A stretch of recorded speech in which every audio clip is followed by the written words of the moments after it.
is Marcus Kupla, and I'm a registered psychotherapist.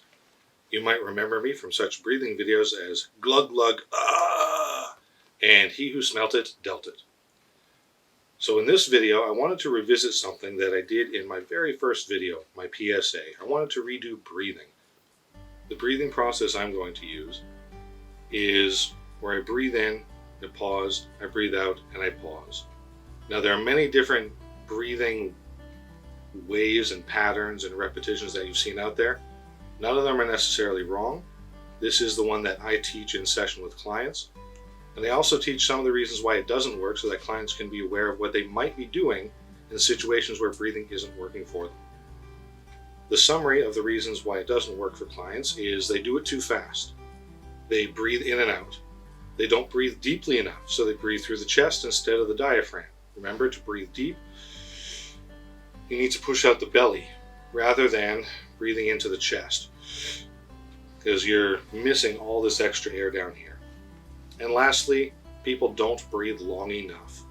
They say take 3 deep breaths, or breathe deep for 10 seconds, or do so many repetitions.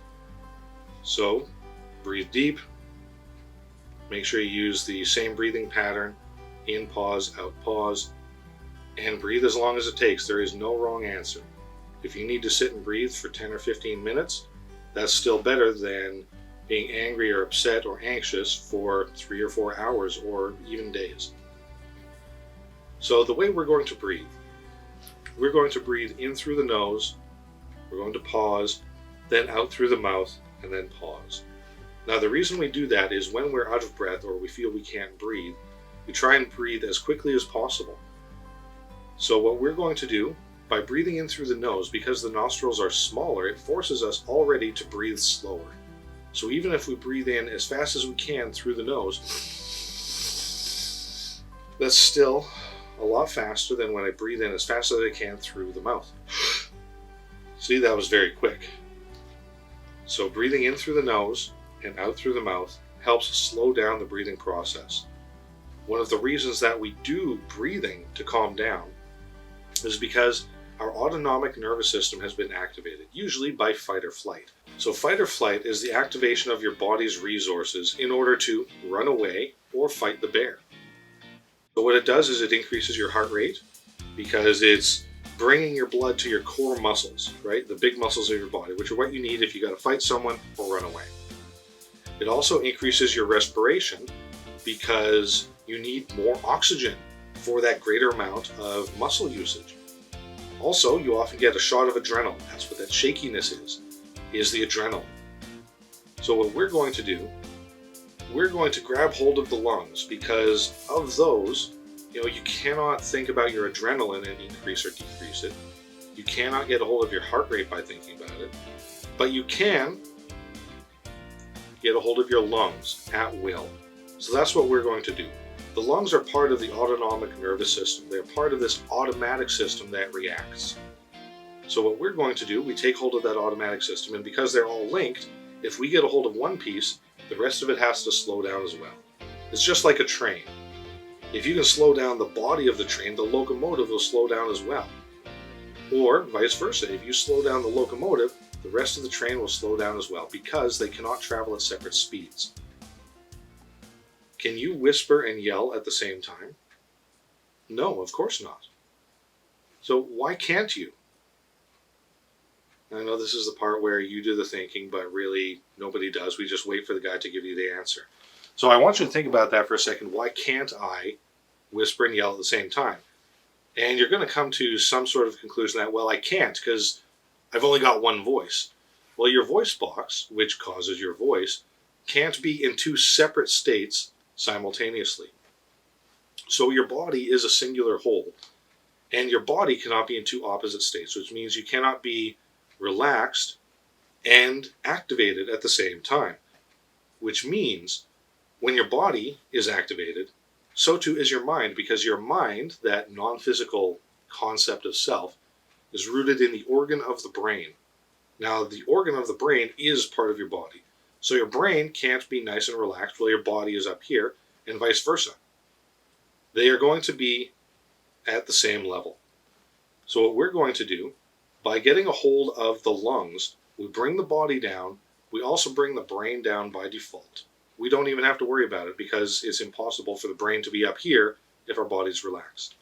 So this also helps with anxiety and anything else where the body and the brain become activated. So we're going to breathe in through the nose, pause, and exhale nice and slow.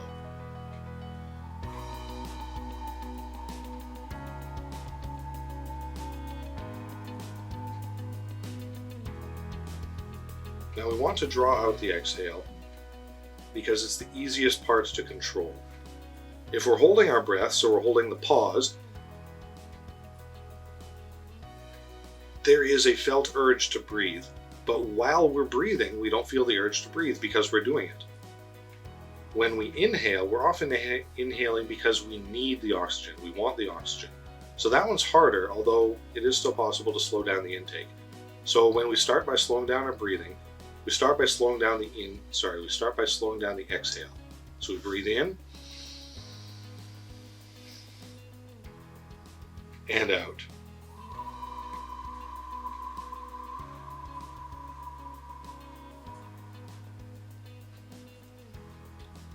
Now you'll notice that my resting heart rate right now is in the mid-90s. Average resting heart rate for an adult is between 60 and 100 beats per minute. Now this thing, I'm going to show you what happens when we excite the body to replicate anxiety or anger or any kind of activation. Then we're going to bring it down using the breathing. And we're going to use this to see when we get there. Okay, so with breathing, we want to make sure that we breathe in, we pause, we breathe out, and we pause. Breathing in and out, just one after the other, is hyperventilating. So if you simply breathe in deep and then out and you repeat, what will happen is you'll get lightheaded because your blood will become super oxygenated. Now this is also something that you can use to tell you that it's okay to slow down the deep breathing, is when you feel that lightheadedness after you've been doing some deep breathing. It's a different lightheadedness than when you can't breathe and you're out of oxygen and you feel, oh my God, I need to breathe. So let's practice a few deep breaths, and then I'm going to slow down the intake and the exhale. Now another thing to remember is when we breathe, we want to breathe in through what's called the diaphragm. Through our society, we learn to breathe through the chest. Now breathing through the chest is when we keep the abdomen nice and flat because we don't want to look fat, right? It's for appearance. So what we normally do then is we take a deep breath and we feel it here at the base of the throat. So what we're going to do, we're going to push out our belly. Now this is actually how babies breathe, through the diaphragm. You'll see them when they're laying down, their bellies move up and down. That's because they're breathing through the diaphragm. And in fact, this is one of the reasons why when we sleep, it's restful, because you and I are also breathing through the diaphragm when we sleep. The body takes over and does it correctly. But we're going to do it on purpose. Okay, so breathe in, pushing out the belly.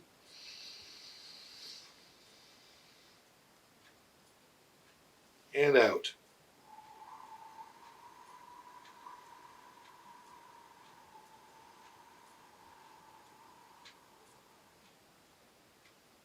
Pause. Breathe in.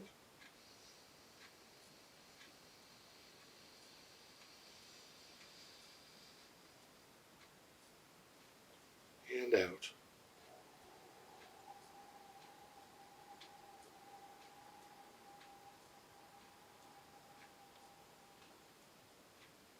One more time. Breathe in.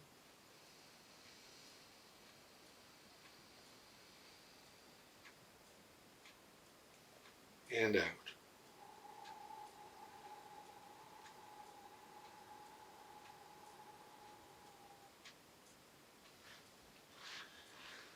Now, one of the things that will often happen when we feel activated and someone says, try breathing, we'll say to ourselves, I don't have time for that. So what we're going to do now, I'm going to do an exercise to raise my heart rate and my respiration. You're going to see me, and it's going to look really, really terrible, but I'll speed it up. Then I'm going to sit down, and I'm going to do breathing as long as it takes until my heart rate gets down to the low 90s where it is now. And it'll take as long as it takes, but I'm going to time it. So this way, we will know exactly how long it takes. That way, when we do it, when we're out in the real world, instead of saying, it's going to take too long, I can say to ourselves, well, I can either breathe for 7 minutes, or I can be angry for the next 4 hours. So really the reason that we're timing it is just so that we have that piece of information for ourselves later when we try to undermine ourselves and do the breathing, and that automatic thought pops up, I don't have time for this.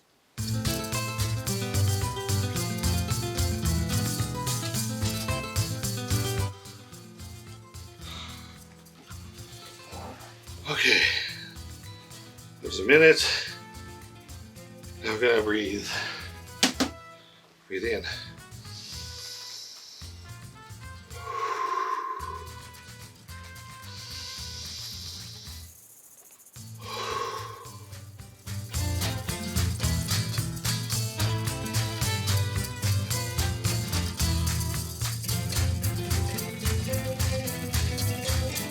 Almost had it.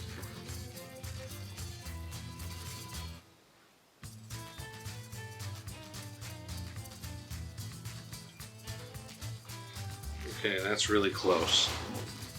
So you can see 4 minutes, and I'm just about down to 100 again. And I only started in the mid-90s. So I'm really close. I'm going to stop it there, because that's close enough for the purposes of a video.